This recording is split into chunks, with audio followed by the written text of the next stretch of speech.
शांति। ओम शांति। ओम शांति। आज बाबा से मुझे बहुत तीखा प्रश्न पूछना है। अब वो चाहे जो कहें, पर मुझे पूछना है तो पूछना है। मैंने राजयोग की विधि द्वारा पृथ्वी लोक से शांति धाम तक का सफर तय किया और ब्रह्म तत्व से बने बाबा के सुनहरे घर पहुंच गया हूं। बाबा को मैंने याद किया और शिव बाबा मेरे सामने बिंदु रूप में आ चुके हैं। बाबा को सामने देखते ही मैंने मेरा प्रश्न किया, बाबा, मैं मानता हूं कि आप मुझ रूह के रूहानी पिता हैं। मैं यह भी मानता हूं कि हर जन्म में मेरे अलग अलग माता पिता लौकिक रूप से और अन्य संबंधी भी होते हैं, परंतु मुझे मेरे पिछले जन्मों का कुछ याद नहीं है। मुझे तो बस यह पता है कि मेरे इन लौकिक माता पिता ने ही मुझे जन्म दिया है, मेरी प्यार से पालना की है, मुझे संस्कार दिए हैं, संबल दिया है। और तो और जब आपके बारे में मुझे कुछ भी ज्ञान नहीं था तो इन्होंने ही मुझे सामाजिक और धार्मिक ज्ञान भी दिया है। इनके अलावा मेरे इस लौकिक परिवार में मेरे भाई बहन, मेरी पत्नी, मेरा बच्चा और अन्य सभी संबंधी भी हैं, मित्र भी हैं। जब भी मुझे जरूरत पड़ी है मैंने इन्हीं को तो याद किया है, और अब आप अचानक से कहते हैं कि मैं सभी संबंधों को भूलकर बस आपको ही याद करूं।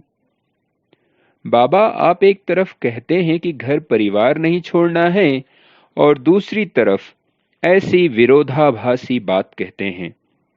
ये तो अपनों के साथ धोखा देने वाली बात है। उनको क्यों भूलूं आपको याद करने के लिए? अरे, ये क्या हुआ? ये प्रश्न पूछते पूछते तो मैं पृथ्वी लोक में आ गया। ये शांति धाम और बाबा कहाँ चले गए? क्या खुदा मुझसे नाराज हो गया? नहीं नहीं, वो नाराज नहीं हो सकते, क्योंकि वो तो बस लवफुल हैं, प्रेम और शांति के सागर हैं। तो क्या फिर मुझसे गलती हुई है? और अगर हुई है तो क्या हुई है? क्या मैंने प्रश्न गलत पूछ लिया? यह भी नहीं हो सकता, क्योंकि शिव ही कहते हैं कि जो बात मैं किसी से नहीं पूछ सकता तो उनसे पूछ सकता हूं। या फिर वो इस प्रश्न का उत्तर नहीं देना चाहते, या फिर शायद उन्हें उत्तर ही ना पता हो। Oh my god, what to do? एक मिनट। बाबा कहते हैं व्यर्थ चिंतन को फुल स्टॉप करो। बाबा से अलग हो जाने के पीछे का मेरा ये सारा चिंतन व्यर्थ ही तो है। ये मुझ आत्मा को भारी कर रहा है। इसको मैं स्टॉप करता हूं और सॉल्यूशन पर फोकस करता हूं। इसका सॉल्यूशन तो बस शिव बाबा से ही मिल सकता है। तो मैं फिर से शांति धाम जाकर के उनसे मिलने की कोशिश करता हूं। ओम शांति। मैं आत्मा इस देह के भान से और सभी दैहिक संबंधों के ध्यान से मुक्त, अजर अमर अविनाशी ज्योति बिंदु भ्रकुटी के मध्य स्थित हूं। अब मैं धीरे धीरे देह से अलग होता जा रहा हूं। पंच तत्वों के इस लोक से पार, सूक्ष्म तत्वों से बने सूक्ष्म वतन से भी पार, मैं आत्मा शांति धाम में शांति के सागर परमात्मा शिव से मिलने आ चुका हूँ। ज्योति बिंदु परमात्मा शिव मेरा स्वागत करने को मेरे सामने ही आ गए हैं। वो मुझे बड़े प्यार से अपनी बाहों में भरकर अपने सीने से लगा लेते हैं। मैंने बाबा से बच्चे की तरह नाराज होते हुए पूछा, ये क्या बात हुई बाबा? आपने मुझे क्यों छोड़ दिया? एक प्रश्न ही तो मैंने पूछा था। बाबा बड़े प्यार से मेरे माथे पर हाथ रखते हुए बोले, मेरे नैनों के नूर, मेरे दिल तख्त नशीन प्यारे बच्चे, मैं तो तुमसे बेहद का प्यार करता हूं। मैं अपने किसी बच्चे को नहीं छोड़ सकता। मुझसे प्रश्न करते करते तुम ही मुझे छोड़कर चले गए थे। मैंने कहा, क्या बाबा, मतलब कुछ भी बोलोगे आप? मैं क्यों आपको छोड़ूंगा? मैं तो आया ही था आपसे प्रश्न का उत्तर पाने। आप ऐसा क्यों बोल रहे हैं?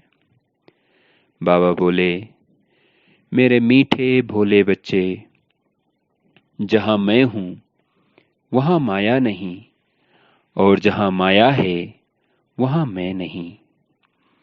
तुम प्रश्न करते करते माया के एक विकार मोह में फंस गए थे, इसलिए तुम्हारा मुझसे संबंध छूट गया था। मैं यही था, तुम्हारे ही पास। मैंने तुम्हारा प्रश्न भी सुना, परंतु तुमने मुझे छोड़कर माया का चयन कर लिया था, इसलिए मैं तुम्हें दिखा ही नहीं। मैंने कहा, इसका मतलब है बाबा कि प्रश्न में कोई खामी नहीं थी। बाबा ने कहा, बिल्कुल नहीं मेरे बच्चे। तब मैंने कहा, तो फिर बाबा उत्तर दे दीजिए मेरे प्रश्न का। बाबा बोले, मेरे भोले मीठे सिकी लधे बच्चे, तुम्हें कहीं ये तो नहीं लगता कि तुम्हारे अंदर जो दूसरों के प्रति प्रेम है वो ज्यादा है प्रेम के सागर शिव के प्रेम से? जितना मैं तुमसे बेहद का प्यार करता हूं, उतना ही बेहद का प्यार मैं तुम्हारे लौकिक माता पिता और अन्य संबंधियों से भी करता हूं। आखिर तुम सभी मेरी ही तो संतानें हो। हाँ, यह अवश्य है, जैसे कि सूर्य की किरणों को केवल उसके सामने ही आकर के अनुभव किया जा सकता है, चार दीवारी में कैद रहते हुए नहीं, वैसे ही सूर्य की भांति ही मेरे सर्व गुण और सर्व शक्तियां सभी बच्चों के लिए एक सी ही उपलब्ध हैं, परंतु प्राप्ति के लिए स्वयं को आत्मा समझकर मुझसे जुड़ना आवश्यक है। तुम जिससे जुड़ते हो, जिसकी बातें करते हो, जिसके बारे में चिंतन मनन करते हो या जिसे याद करते हो, उसके गुण, उसकी शक्तियां और उसकी खामियां स्वयं में ग्रहण कर लेते हो। इस कलयुग में कोई भी आत्मा सतो प्रधान नहीं है, अर्थात हर आत्मा में माया का कोई ना कोई विकार समाया हुआ है, भले ही वह बहुत सूक्ष्म रूप में ही क्यों ना हो। अगर तुम्हारा कोई संबंधी जिससे तुम्हारा स्नेह है किसी गड्ढे में गिर पड़े, तो तुम भी मोहवश उसी गड्ढे में गिरना चाहोगे या फिर ऐसे साधनों का सहारा लोगे जिससे तुम उसे गड्ढे से निकाल सको? तुम्हारे लिए वह सहारा मैं हूं। मैं अजन्मा हूं, मेरा कोई शरीर नहीं है। देह ना होने से मैं देह अभिमान से मुक्त हूं, अर्थात मैं ही निर्विकारी हूं। तो क्या ये तुम्हारे लिए फायदे का सौदा नहीं है कि तुम मुझे याद कर स्वयं को सर्व गुणों और सर्व शक्तियों से भरकर इन गुणों और शक्तियों का दान कर न केवल अपने प्रिय संबंधियों का बेहतर सहारा बनो, बल्कि विश्व कल्याण भी करो? मेरे बच्चे, राजयोग के द्वारा मुझे याद करोगे तो तुम खजानों से संपन्न होकर इस अविनाशी खजाने को, अर्थात प्रेम व खुशियों को बेहद रूप में दूसरों को भी लुटा सकोगे। तुम्हारे स्वकल्याण में ही तुम्हारे लौकिक परिवार का और विश्व का कल्याण समाया हुआ है। अपने संबंधियों को छोड़ना नहीं है। ये संबंध ही तो तुम्हारे जीवन की संपत्ति है, परंतु इस संपत्ति को भरपूर करना तुम्हारी जिम्मेदारी भी तो है। बाबा को मैंने बहुत धन्यवाद दिया और उनसे ढेर सारा प्यार लेकर मैं आत्मा पुनः अपने शरीर में वापस आ गया। ओम शांति, ओम शांति, ओम शांति।